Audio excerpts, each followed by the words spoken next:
Muy buenas tardes, hermanos, amigos que nos ven por este canal. Siempre queremos estar presentes los lunes en la tarde para grabar esta síntesis del mensaje dominical. Queremos llegar hasta ustedes con el mensaje de ayer, que fue referente a lo que ya hemos venido tratando en los últimos 7 mensajes, en los últimos 7 domingos, es la llenura del Espíritu Santo. ¿Sabe? Una de las cosas que yo he sentido en mi corazón, en mi alma, es que Dios ha hablado a mi vida para avisar a la iglesia de la necesidad urgente que tiene el pueblo de Dios de buscar esta ayuda que nos fue dada para nosotros poder permanecer firmes hasta el final, para permanecer firmes ante todos los ataques que se están desarrollando y que van a venir a tocar a nuestra puerta, para poder permanecer firmes hasta el momento en que el Señor nos lleve a su presencia. ¿Se acuerdan el pasaje de las 10 vírgenes? Unas fueron insensatas, pero las otras fueron insensatas. ¿Por qué? Porque sus vasijas estaban llenas de ese óleo sagrado del que queremos hablar todos estos domingos, del Espíritu Santo, la llenura del Espíritu Santo. Que nuestra lámpara, que la luz de nuestra lámpara no mengue por falta de aceite. Ahora quiero compartir con ustedes este octavo mensaje acerca de la llenura del Espíritu Santo. Y como lo he dicho anteriormente, les he dado como quizás un algoritmo, un procedimiento. Es decir, si usted quiere ser realmente lleno del Espíritu Santo, si quiere agradar a Dios, mire hermano, no podemos decirle al Espíritu Santo, acomódate en ese corazón torcido que tengo, ese corazón lleno de rencor y de envidias y de tantas cosas. No, él no se acomoda a las circunstancias. Nosotros tenemos que acomodar nuestro corazón a su presencia, porque Él vino a poseer la tierra que Cristo conquistó. Él vino a proclamar, ¿verdad?, el año agradable a Dios, el señorío de Cristo en nuestros corazones. Así que si queremos nosotros ver un mundo cambiado, tenemos que cambiar nosotros. Tenemos que decir, no puedo vivir o seguir llevando una vida aparentemente espiritual cuando realmente no lo es. No puedo seguir llevando una vida aparentemente cristiana cuando realmente no lo soy. Tenemos que enseriar esta parte de nuestra vida, bueno, tanto como dice la palabra, dice, si me buscareis como buscáis el oro y la plata, me hallaríais. Así como buscamos las cosas materiales, bueno, más aún tenemos que buscar las espirituales, porque las materiales al fin y al cabo son temporales, pero las espirituales son eternas. Ahora quiero compartir con ustedes este pasaje y el algoritmo que les había dado es: declare que su corazón es un altar para sacrificar todo el mal que nos hicieron en la niñez, o los que fueron abusados en la adolescencia, o los que fueron maltratados en la juventud, en fin, toda esa cantidad. Porque mire, nosotros somos un efecto, no somos una causa. ¿Cuál es el efecto? Nosotros somos hoy un reflejo del pasado. De todo lo bueno o lo malo que nos hicieron en el pasado, nosotros somos hoy el reflejo de eso.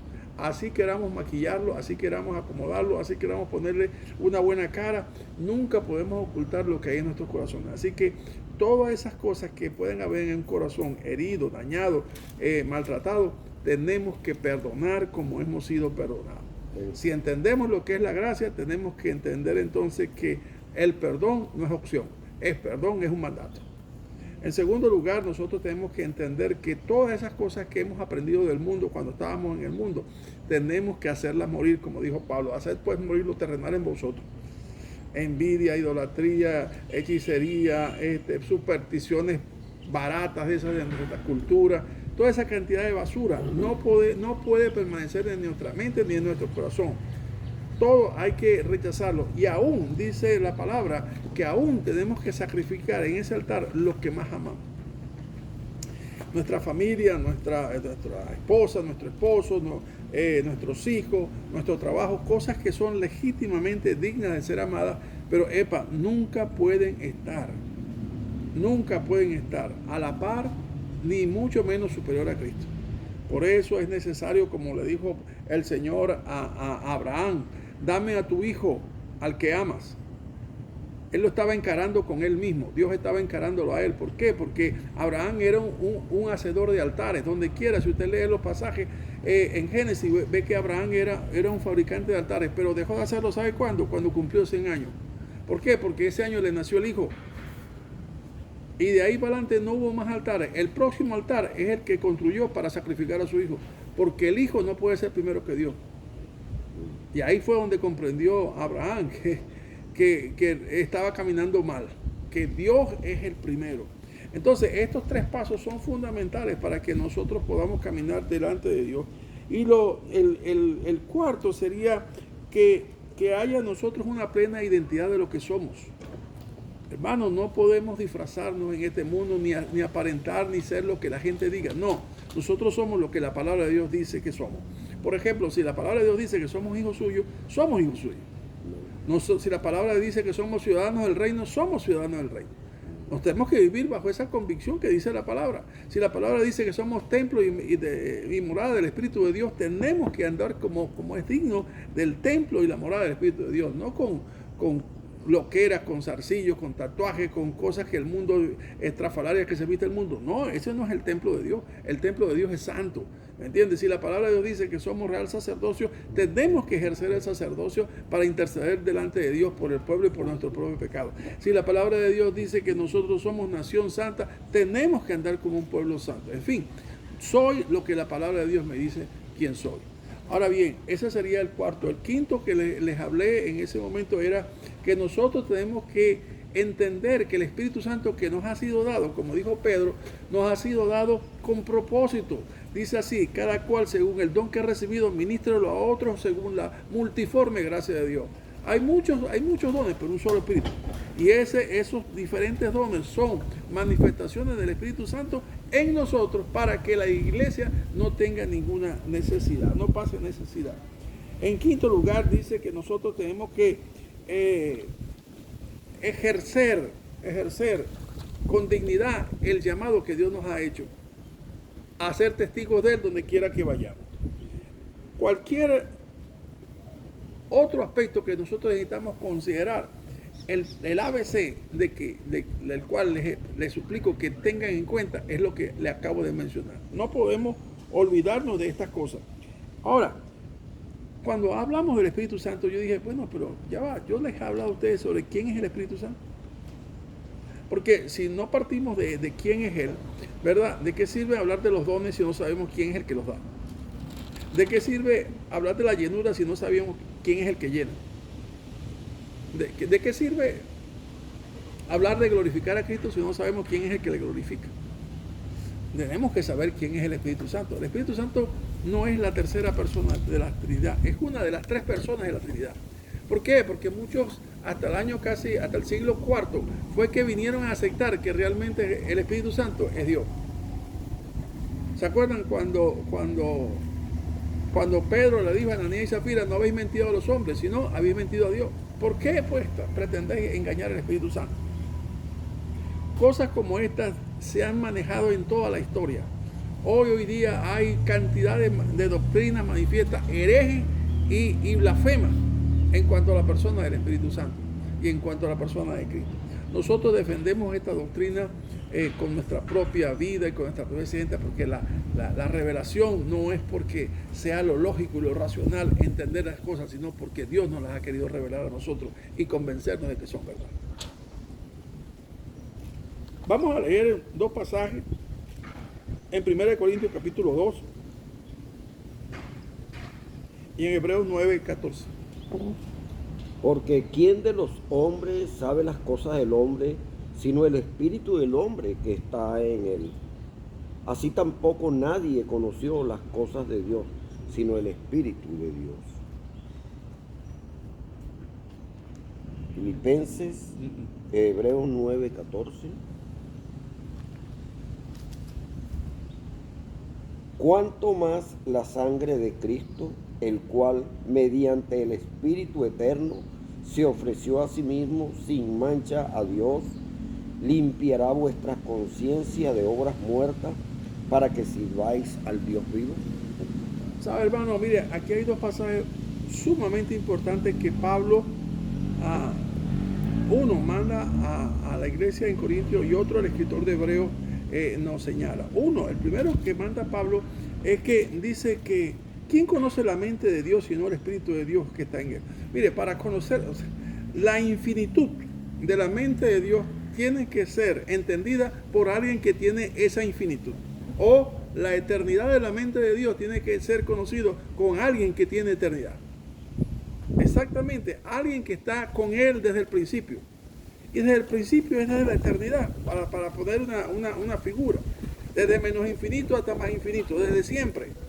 Entonces, si el Espíritu de Dios está desde siempre con el Padre, quiere decir que tiene la misma característica. Además de omnipresente, también es omnisciente. Y si es omnipresente y es omnisciente, también es omnipotente. Y si también es omnipotente, también es el Padre Santo, porque allá lo vio Isaías 6, santo, santo, santo. Entonces, si es santo el Padre, también el Espíritu es santo. Y el segundo pasaje que está en Hebreos 9:27 dice, mire, Jesucristo nunca hubiese podido ir a la cruz si no fuera por el Espíritu. Porque ahora vamos a ver la condición de Cristo, pero el Espíritu Santo dice, el Espíritu que dice aquí es el Espíritu eterno. La eternidad del Espíritu Santo marca un señalamiento muy claro, que por el poder del Espíritu eterno de Dios, Él pudo enfrentar la cruz.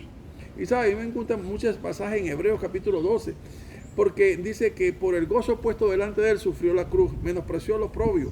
O sea, aguantó todo. ¿Por qué? Porque siempre he dicho que Dios le permitió ver a Cristo el domingo antes de pasar por el viernes. Si el viernes fue el Calvario, el domingo fue la gloria.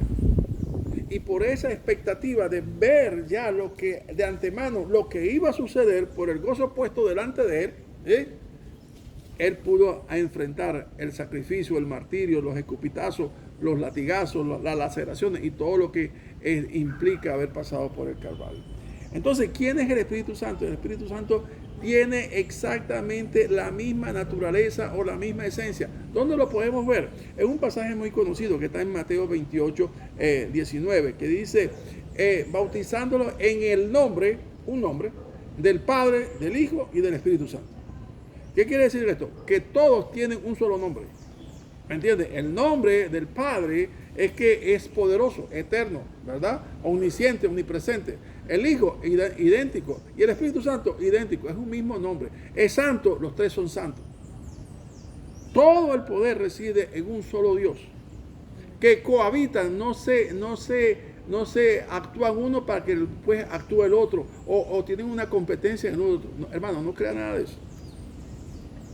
Cohabitan en una unidad perfecta, única. Por eso dice la palabra, Dios es uno, y ahí en el Deuteronomio dice un uno plural. Y después otro día estudiamos sobre lo que es el uno plural. Ahora bien, la otro pasaje que quiero que tomemos en cuenta es la circunstancia de Cristo como nuestro mejor ejemplo para poder ser llenos, para caminar ser llenos. Yo le voy a decir algo, mire, el modelo de Cristo no quiero que lo vea como una utopía. Yo sé que está distante de nosotros, pero es el modelo que estamos llamados a copiar, ¿me entiendes? Porque dice Pedro, porque ejemplo os ha sido dado para que sigáis sus pisadas. Entonces, así como dependió Cristo del Espíritu Santo, nosotros tenemos que depender del Espíritu Santo. Vamos a leer en Filipenses capítulo 2, versos 5 al 8. Haya pues en vosotros este sentir que hubo también en Cristo Jesús, el cual siendo en forma de Dios, no estimó el ser igual a Dios como cosa a que aferrarse, sino que se despojó a sí mismo, tomando forma de siervo, hecho semejante a los hombres, y estando en la condición de hombre, se humilló a sí mismo, haciéndose obediente hasta la muerte y muerte de cruz. Dice el apóstol Pablo, fíjese cómo el Espíritu Santo inspira. Dice el Espíritu Santo a la iglesia en Filipos, le dice, haya pues en vosotros el mismo sentido. ¿Cuál? La humillación de Cristo. Cristo se despojó de su gloria, haciéndose hombre como cualquiera de nosotros, con un mortal muy simple. Pero lo que voy a mostrar a Jesucristo siendo un simple mortal, sin ningún atributo divino, sin un atributo de eternidad ni de gloria ni nada, solamente una conciencia clara de dónde venía Él y quién era el Padre. Pero esa conciencia está en relación a su eternidad con Él. ¿Se acuerda cuando en Juan capítulo 17 le dice al Padre, devuélveme la gloria que tuve contigo antes que el mundo fuese? Y por eso le dijo a Felipe, el Padre y yo uno somos. ¿Cómo pues dices tú, muéstranos al Padre? El que me ha visto a mí, ha visto al Padre. Y volvemos sobre el tema de la esencia única del Dios único. Este pasaje nosotros nos deben llevar la atención poderosamente, porque también dice que en nosotros debe también estar el mismo sentir. ¿Cuál sentir? Una dependencia total. Porque dice que, vamos a decir, si Cristo fue el modelo para depender totalmente del Espíritu Santo, pregunto, ¿qué quedaría de nosotros? Que no llegamos a ese nivel. No podemos. Mire, la llenura del Espíritu Santo no es opción del creyente. Tiene que ser una búsqueda constante. Y no venga a decirme nadie que no, ya estoy lleno y se quedó lleno de por vida. No, eso no es así. Eso usted va en el griego, usted va a encontrar que todos esos verbos aparecen en gerundio. O sea que estoy siendo llenado del Espíritu Santo. Estoy en esa llenura del Espíritu Santo. No es un estado ni participio pasivo, ni futuro simple, ni presente único. No, no, no. Es algo que nosotros tenemos que estar en todo momento teniendo esa dependencia. Como el que va en el barco y mira un faro y no puede perder de vista el faro que está en la costa, porque el faro le está avisando que hay peligro cercano, que hay arrecife. Entonces, si Cristo fue quien dependió totalmente del Espíritu Santo,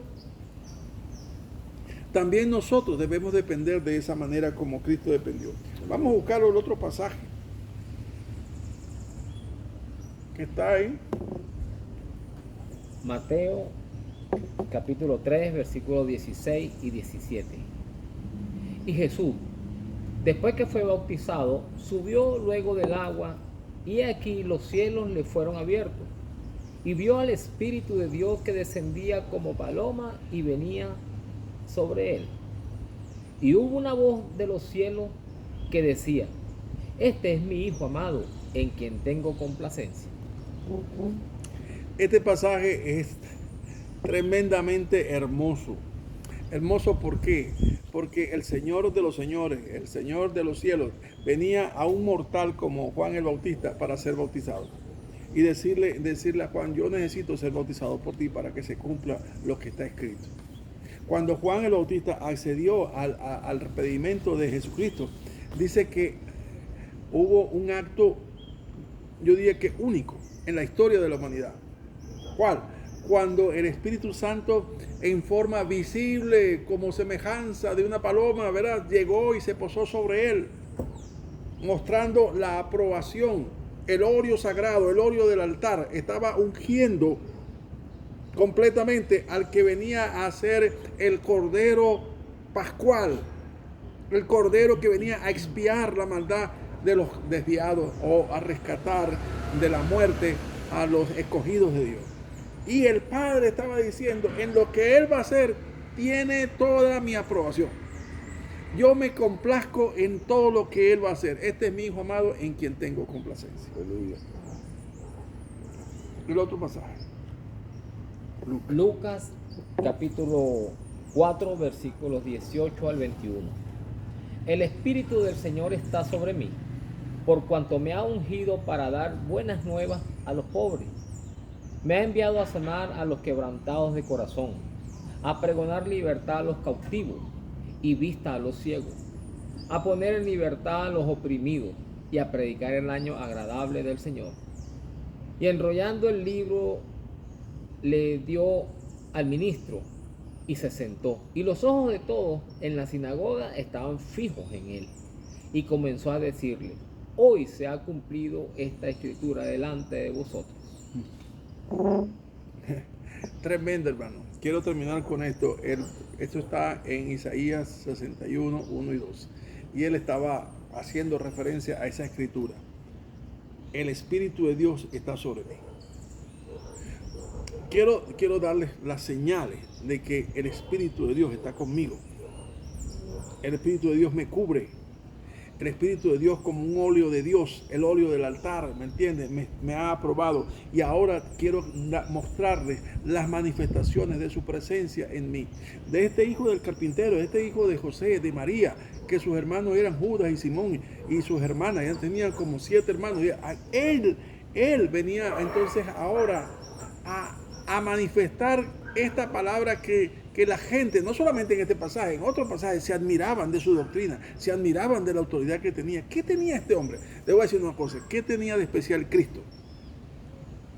Aparte de su naturaleza de su conciencia, ¿verdad? Y de su particularidad como Dios que es. ¿Qué tenía Cristo en esa condición de hombre? De diferente a nosotros, ninguno. Dice la palabra que fue tentado en todo. En todo lo que usted se puede imaginar que fue tentado, pero sin pecado. ¿Por qué? Porque el Espíritu de Dios estaba sobre él. El Espíritu de Dios lo cubría. El Espíritu de Dios lo defendía. El Espíritu de Dios estaba sobre él. Y él tenía una conciencia clara. ¿Me entiende? Por eso él citaba las Escrituras. Y la gente decía, ¿pero de dónde aprendió este si en el colegio ha ido? Él no fue a la universidad, ni fue alumno de algún rabino. ¿De dónde sale tanta sabiduría de este hombre? Y los hechos que hace son indubitables, no podemos negarlo. Entonces, aún Herodes, el tetrarca, quería saber quién era este Cristo, si era realmente la reencarnación de Juan el Bautista. Hermanos, no tomemos a la ligera cada uno de estos pasajes. Si Cristo nos fue dado como el ejemplo y mostrar este pasaje tan precioso, el cumplimiento, las señales, los hechos que seguían a alguien que era ungido por Dios. Óigame bien lo que le voy a decir ahora. Al final de esto, ¿cuál es el anclaje en nuestras vidas hoy? Él dijo claramente, y cosas mayores que estas haréis vosotros. Así que no podemos esperar simplemente glorificar a Cristo porque sabemos que el Espíritu de Dios está sobre nosotros. No, sino con los hechos mismos que Dios va a seguir van a ser nuestra retaguardia. Son los hechos que van a demostrar que el Espíritu de Dios está en nosotros. ¿Cuál? Como dice Isaías 59, creo, dice que el verdadero ayuno que agrada a Dios es aquel que al final dice, la gloria de Dios es la retaguardia de tal hombre, de quitar las ligaduras del error, de dar ayuda al que tiene necesidad. Ese es realmente un hombre, una mujer llena del Espíritu Santo. Aquel que no escatima para darle comida al hambriento, asistir a otro, ayudar a otro. Esa es la llenura del Espíritu Santo. No pretenda caminar sobre el agua. No pretenda que venga un carro de fuego y lo lleve. No es eso lo que estamos buscando. Estamos buscando es estar completos. Porque dice el Señor, dice, bástate mi gracia. Y también dice, en Cristo estamos completos. Pero estamos completos, dice también la palabra, hasta que todos lleguemos a la unidad de la fe, ¿verdad? Al conocimiento del Hijo de Dios, a un varón perfecto, hecho a la medida de la estatura del don de Cristo. Así que, hermanos míos, no se sienta desalentado, sino cobre ánimo. Porque para eso Dios nos ha dado su Espíritu. Para verificar, para ratificar que cada palabra que sale de mi boca es verdad. Juzgue usted lo que estoy diciendo. Y no se sienta frustrado porque ha caído muchas veces, porque ha estado desanimado, porque se ha sentido desinflado. No importa. 7 veces cae el justo y 7 se levanta, dice la palabra de Dios. Así que nosotros nos toca caminar este 2026 con la plena convicción de que el Espíritu Santo está en nosotros y con la plena determinación que yo estoy aquí para glorificar a Cristo. Que el Señor bendiga su vida donde quiera que sea. Amén.